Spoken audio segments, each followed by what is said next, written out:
तो फ्रेंड्स, तो आज हम इस वीडियो में बात करने वाले हैं बांग्लादेश में चल रहे विरोध प्रदर्शन को लेकर कि आज बांग्लादेश में जो इतने तादाद में क्यों विरोध प्रदर्शन हो रहा है, उसके पीछे की क्या वजह है।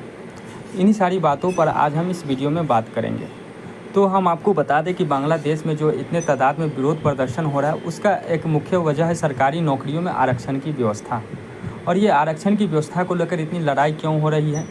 तो बांग्लादेश में जो सरकारी नौकरी में आरक्षण को लेकर दो गुट आमने सामने हैं। एक गुट है जो नौकरियों में स्वतंत्रता सेनानियों के वंशजों को 30% आरक्षण देने का विरोध कर रहा है, जबकि दूसरा गुट का कहना है कि आरक्षण दिया जाना चाहिए। और इन्हीं सब बातों को लेकर बांग्लादेश में है जो आज इतना विरोध प्रदर्शन देखने को मिल रहा है। और आज बांग्लादेश जो जल रहा है उसका मुख्य वजह यही है। इन पर हम और भी बातें करते हैं। कहते बांग्लादेश बीते कई दिनों से आरक्षण की आग में झुलस रहा है। अभी तक बांग्लादेश के अलग अलग हिस्सों में भड़की हिंसा में 100 से ज़्यादा लोगों की मौत की खबर है, जबकि बड़ी संख्या में लोग गंभीर रूप से घायल हैं। स्थिति को बिगड़ा देकर बांग्लादेश के जो प्रधानमंत्री शेख हसीना पूरे देश में कर्फ्यू लगाने का ऐलान किया है, साथ ही सेना को मोर्चा संभालने के लिए कह दिया है। और आपको बता दें कि प्रदर्शनकारी सरकारी नौकरी में आरक्षण की मांग को लेकर सड़कों पर उतरा है। बांग्लादेश में प्रदर्शन और हिंसा के मुख्य वजह सरकारी नौकरी में आरक्षण की मांग और उसका विरोध करना है। प्रदर्शनकारियों का एक जुट चाहता है कि सरकारी नौकरी में 1971 में हुई आज़ादी की लड़ाई में शामिल लोगों के वंशजों को मिले आरक्षण को जारी रखा जाए, जबकि एक धारा ऐसा चाहता है कि इन आरक्षणों को ख़त्म किया जाए। उनका मानना है कि इस आरक्षण को ख़त्म कर देना चाहिए। इसी वजह से बांग्लादेश में लगातार हिंसा हो रही है। चलिए हम आपको इस आरक्षण की क्या व्यवस्था है उसके बारे में हम आपको बताते हैं। जो बांग्लादेश में आरक्षण को लेकर जो पूरा गणित है उसको हम समझने की प्रयास करते हैं। स्वतंत्रता सेनानियों के वंशजों को मिलता है 30% आरक्षण। वहाँ के जो स्वतंत्रता सेनानी जो 1971 की लड़ाई में जो लोग भाग लिए थे, उनके बच्चों को 30% का आरक्षण दिया जाता है।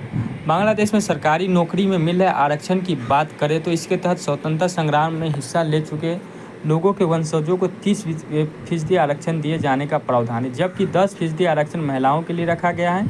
इसी तरह जिला कोटों के तहत पिछड़े जिलों में रहने वाले लोगों को 10% का आरक्षण दिया जाता है। वहीं धर्म के आधार पर अल्पसंख्यकों को 5% और विकलांग लोगों को 1% का आरक्षण का प्रावधान रखा गया है। 2018 में विरोध प्रदर्शन के बाद शेख हसीना ने सरकार ने आरक्षण व्यवस्था को खत्म कर दिया था, लेकिन इससे 7 जून में हाई कोर्ट ने सरकार के इस फैसले को गलत बता दिया था। कोर्ट ने फिर आरक्षण दिए जाने की बात कही थी।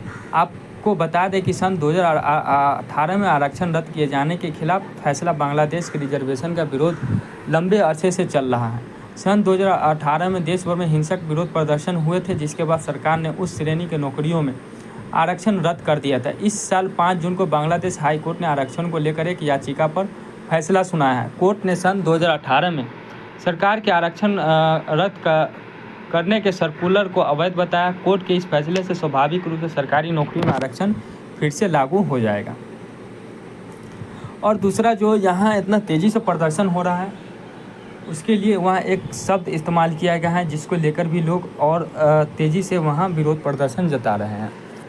वहाँ एक शब्द बोला कि राजाकार शब्द का इस्तेमाल पर भी लोग वहाँ भड़क गए। कहा जा रहा है कि बीते दिनों सरकार की तरफ से जब प्रदर्शनकारियों को राजाकार कहकर संबोधित किया गया तो इससे भी हालात और तेज़ी से बिगड़े। ऐसे में यह समझना जरूरी है कि इस शब्द से बांग्लादेश में लोगों की दिक्कत क्यों हुई। आपको बता दें कि बांग्लादेश में राजाकार एक अपमानजनक शब्द माना जाता है। कहा जाता है कि राजाकार शब्द अपना एक पुराना इतिहास है। दरअसल इस शब्द को लेकर सबसे पहले 1971 में इस्तेमाल किया गया था। इसके पीछे की कहानी कुछ ऐसी है। सन 1971 में बांग्लादेश का मुक्ति संग्राम हुआ था। उस दौरान पाकिस्तानी सेना तब पूर्वी पाकिस्तान कहलाने वाले बांग्लादेश के लोगों पर भारी अत्याचार कर रही थी। तब पाकिस्तान ने बांग्लादेश में ईस्ट पाकिस्तानी वॉलंटियर फोर्स बनाई थी। कट्टरपंथी इस्लामवादियों द्वारा समर्थित पाकिस्तान के सशस्त्र बलों ने स्वतंत्रता संग्राम को दबाने और लोगों को आतंकित करने के लिए 3 मुख्य मिलिशिया बनाए थे: राजाकार, अल बद्र और अल शम्स। पाकिस्तान सशस्त्र बलों के समर्थन से इन मिलिशियाएँ समूह ने बंगाल में नरसंहार किए और बंगालियों के खिलाफ बलात्कार, प्रताड़ना, हत्या जैसी जघन्य वारदातें की थी। वे पृथक बांग्लादेश के गठन के विरोधी थे। बांग्लादेश की स्वतंत्रता के विरोध में थे वो रजाकार। बांग्लादेश में सन 1971 में जमात-ए-इस्लामी के वरिष्ठ सदस्य मौलाना अबुल कलाम मोहम्मद यूसुफ ने जमात के 96 सदस्यों के रजाकारों की पहली टीम बनाई थी। बंगाली में रजाकार जो शब्द को रजाकार कहा गया, इन रजाकारों में गरीब लोग शामिल थे। वे पाकिस्तानी सेना के मुखबिर बना दिए गए थे।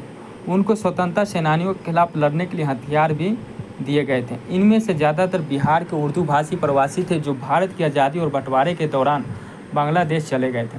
पाकिस्तान के समर्थक थे। वे बांग्लादेश की स्वतंत्रता के विरोधी थे। उन्होंने बंगाली मुसलमानों के भाषा आंदोलन का भी विरोध किया था। तो इन सारे बातों को आपको बांग्लादेश में जो इतने बड़े तादादों में जो विरोध प्रदर्शन चल रहा है उनकी आपको वजह अच्छे से समझ में आ गया होगा, मैं ऐसा उम्मीद करता हूँ। वीडियो को देखने के लिए आप लोगों को शुक्रिया और आप लोग से अनुरोध करता हूँ कि आप लोग मेरे इस चैनल को सब्सक्राइब कर दीजिए और अपने वीडियो अगर आपको पसंद आया और यह जो जानकारी अपने दोस्तों के साथ शेयर करना चाहते हैं तो कर दीजिए, क्योंकि जो लोग एग्ज़ाम की तैयारी कर रहे हैं यूपीएससी या बीपीएससी, उनमें उसको इन चीज़ों को लेकर प्रश्न आगामी एग्ज़ामों में आ सकता है, तो आप ऐसा कर सकते हैं। चलिए, धन्यवाद।